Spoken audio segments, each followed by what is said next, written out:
Will humans ever colonize the universe? I mean, really think about it. It's gotta be one of the biggest, most profound questions we could possibly ask. For centuries, we've had this incredibly romantic idea. It's this deep-seated dream of exploration, of expansion, of finally figuring out our place in the cosmos.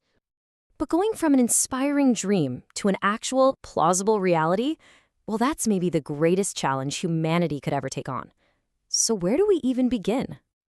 Okay, so our journey to the stars, it doesn't actually start with fancy spaceships.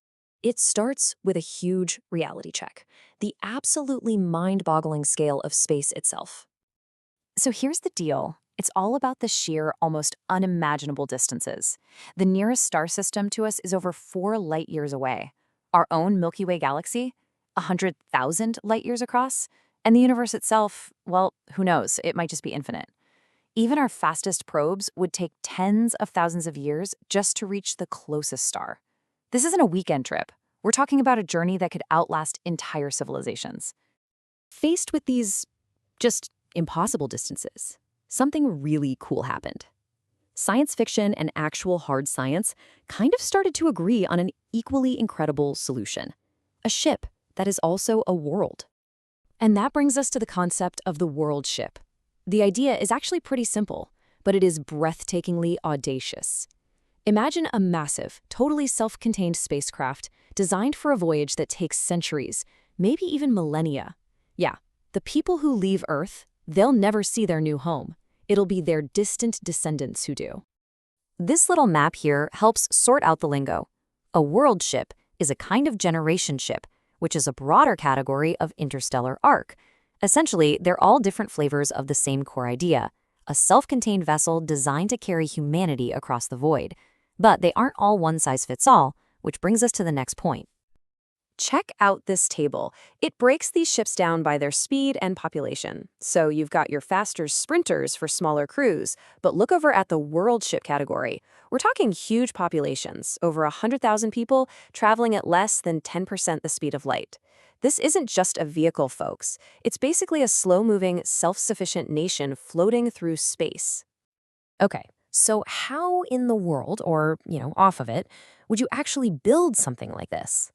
Let's dive into the absolutely stunning engineering that would have to go into creating a real star-faring arc. One of the classic concepts, the one a lot of these designs are based on, is the O'Neill cylinder. It was proposed by physicist Gerard K. O'Neill way back in the 1970s. And this thing, it's not just a spaceship, it's a massive, spinning, manufactured world. And this is how they solve the gravity problem. It's so clever. You have 2 gigantic cylinders spinning in opposite directions. That rotation creates a centrifugal force, pushing everything toward the inner surface. And for the people inside, it feels just like Earth's gravity. This is what makes multi-generational life even possible, avoiding all the devastating health effects of living in zero-G. And just look at the result. This is what the inside could look like. It's a vast, curved landscape. The sky you're seeing, that's just the other side of the cylinder. You could have lakes, forests, entire towns. You could even have your own little weather systems.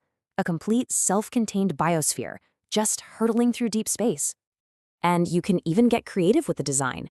This paper here shows 2 different philosophies, a dry world, mostly land, and a wet world, built around a huge central ocean. I mean, we are talking about habitats that are tens of kilometers long. These things are big enough to feel like a small planet. But, the engineering, that's only half the puzzle. What about the people? Let's switch gears from the hardware to the humans, the biological and social science of keeping a society alive and kicking across centuries of total isolation. And this gets us to one of the most fiercely debated questions in this whole field. Seriously, how many people do you actually need to create a genetically viable, culturally stable founding population for a whole new world? Well, as you can see from this table, the experts, they don't really agree. The answers are all over the map. You've got demographic models suggesting a few hundred might be enough.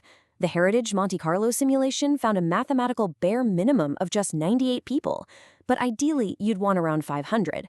And then you have statistical models that argue for a much larger population, tens of thousands, just to guard against genetic drift and unforeseen disasters. This chart shows exactly why that starting number is so critical. What it demonstrates is that smaller founding populations tend to go extinct way faster, just because of random demographic luck. One generation might have too many boys, the next not enough fertile women. A bigger population is like a vital buffer against plain old bad luck. So, what's a good model for a successful, isolated, self-sufficient community? Well, some researchers actually point to our own ancient past, independent Neolithic farming villages. These communities, often with populations around 1,000 people, were stable, self-reliant, and they maintained their cultures for generations. This could literally be our blueprint for a society among the stars.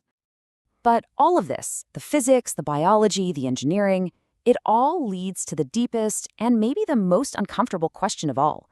Even if we can build a world ship, should we? This is the human dilemma. This quote, it's from a really fascinating online discussion, and it just nails the ethical problem perfectly. The generations born, living their entire lives and dying in transit, never chose to be there. Their lives are lived completely in service of a goal that they themselves will never, ever see. You might try to compare this to historical migrations, but as this table shows, the differences are just profound. Unlike settlers who chose their journey and saw its end, generations on a world ship are born into a predetermined fate. Their entire world is a vessel, their destination is a legend, and their lives are a means to an end they will never witness. But there's a powerful counterargument, and it comes from that same discussion, and it centers on the idea of existence itself. The generations born on the ship wouldn't have existed otherwise. So is a constrained life inside a magnificent starfaring world a prison? Or is it a gift of life that would otherwise never have been granted?